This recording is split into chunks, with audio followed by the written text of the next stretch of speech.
ప్రతి ఒక్కరి వ్యక్తిత్వ శుభ్రత ఎయిడ్స్ వ్యాధి సోకకుండా ఉండేందుకు దోహదపడుతుందని వరంగల్ జిల్లా కలెక్టర్ సత్యసారదాదేవి అన్నారు.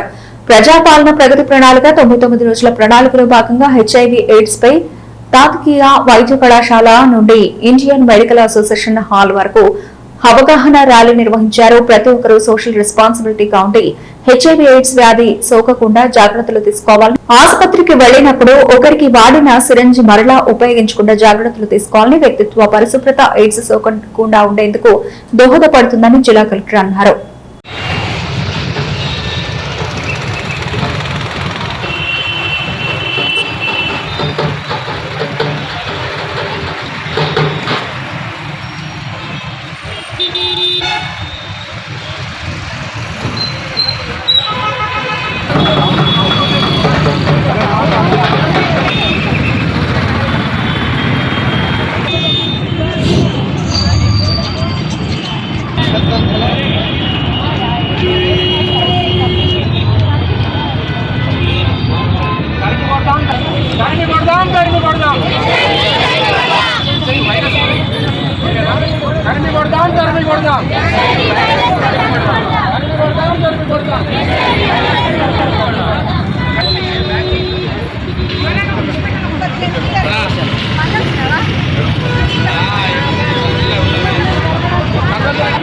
దయచేసి అందరు కొంచెం ఎక్కువ జరుగుతాయి. 1 మినిట్ లోపల ప్రోగ్రాం చూడేది.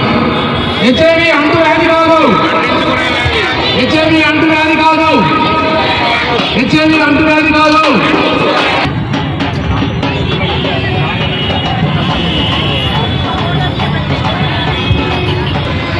నేను గ్రూప్లో పెడతాను.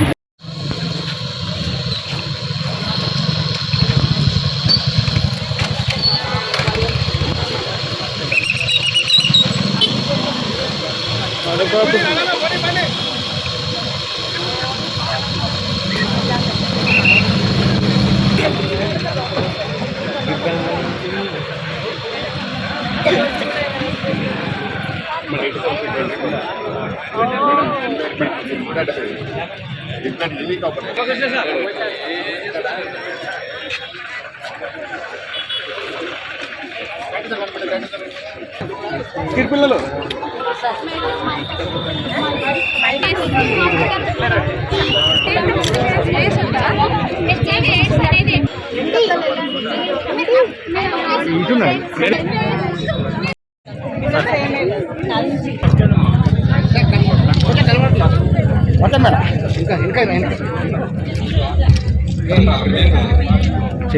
Okay okay sir మజారుగమ్మ కర్ణాకరం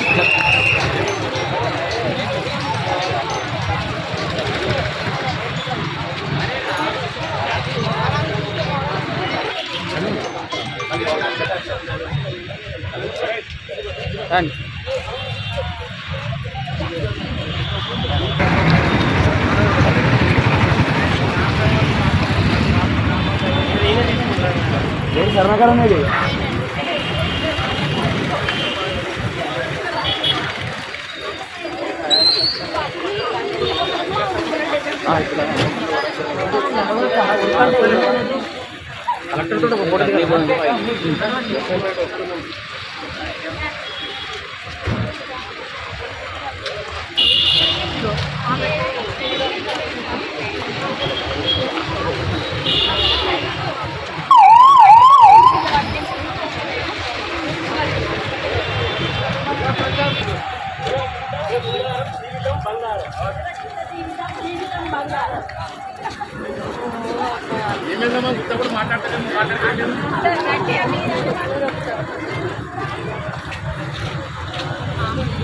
only parent రాదు మళ్ళీ వస్తా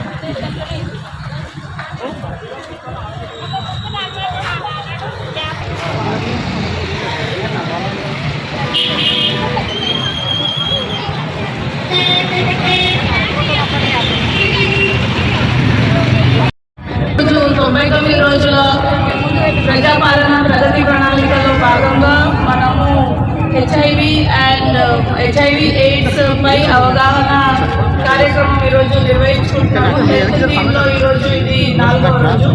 సో ఏదైతే ఎయిడ్స్ వ్యాధి మహమ్మారి. అలానే తీసుకోవాలి, ఎందుకంటే అది ఎలా సంక్రమిస్తుంది అనేది మనందరికీ తెలుసు. ఎక్కడైతే మనకి ఇప్పుడు ఇందాక స్కిట్లో చేసి చూపించారు పిల్లలు, సురక్షితమైన శృంగారం, తర్వాత మనకి ఎక్కడైనా హాస్పిటల్స్కి వెళ్ళినప్పుడు సూది మందులు ఇచ్చేటప్పుడు తీసుకోవాల్సిన జాగ్రత్తలు, అండ్ దెన్ తల్లి నుంచి బిడ్డకి సరైన సంరక్షణ లేకపోతే ఎలా పాస్ ఆన్ అవుతుంది, ఇవన్నీ ఇందాక పిల్లలు చేసి చూపించారు. ఇవన్నీ మనకి తెలుసు, మోడ్ ఆఫ్ ట్రాన్స్మిషన్ ఎలా వస్తుంది అనేది. సో వీటిని అరికట్టాలి అని అంటే హెల్దీ లైఫ్ స్టైల్తో పాటు మనకి హెల్దీ ఫ్యామిలీ లైఫ్ కూడా ఉంటే ఇట్లాంటి వ్యాధులు రాకుండా ఉండే అవకాశం చాలా ఉంది. అట్ ద సేమ్ టైం ప్రతి దగ్గర జాగ్రత్తలు అనేవి పాటించాలి. చాలాసార్లు మన చేతిలో కొన్ని ఇష్యూస్ ఉండవు, లైక్ ఇప్పుడు మనం హాస్పిటల్కి వెళ్ళినప్పుడు సూదులు తెలియక మనకి ఏమైనా గుచ్చితే కూడా వచ్చే అవకాశం ఉంది. సో అందువలన ప్రతి దగ్గర జాగరూకతతోటి మనం వ్యవహరిస్తూ మనకి ఇలాంటి వ్యాధులు సంక్రమించకుండా చేసుకోవాలి. ఒకవేళ వచ్చిన తర్వాత ఏం చేయాలి అని అంటే దానికి కూడా భయపడక్కర్లేదు, ఈ రోజుల్లో మందులు ఉన్నాయని అంటున్నారు. బట్ అయినా కూడా మానసికంగా కుంగిపోకుండా మనం ఉన్నన్ని రోజులు ఇలాంటి వ్యాధి రాకుండా ఎలా అయితే మీరందరూ అవేర్నెస్ చేస్తున్నారో వ్యాధి బారిన పడిన వాళ్ళు, అలాగే సోషల్ రెస్పాన్సిబిలిటీలో అందరం కూడా ఉండి వ్యాధి రాకుండా చేసుకుంటూ వస్తే దానికి కూడా ఇప్పుడు యూఎస్లో నేను విన్నాను, నేను చదివాను, చాలా ప్లేసెస్లో దానికి మందు వచ్చింది అని చెప్తున్నారు. సో మేబీ ఇంకొక 5-10 ఏళ్లలో ఎట్లా అయితే మనకి కోవిడ్ వ్యాక్సిన్ లాంటిది మనం తీసుకొని ప్రతి దాని నుంచి బయటపడగలిగినాము, ఇలాంటి చాలా జటిలమైన వ్యాధుల నుంచి కూడా మనము బయటపడతామని అనుకుంటూ ఈరోజు ఇక్కడ మీరందరూ వచ్చినందుకు ధన్యవాదాలు తెలుపుతూ అందరికీ థ్యాంక్ యూ.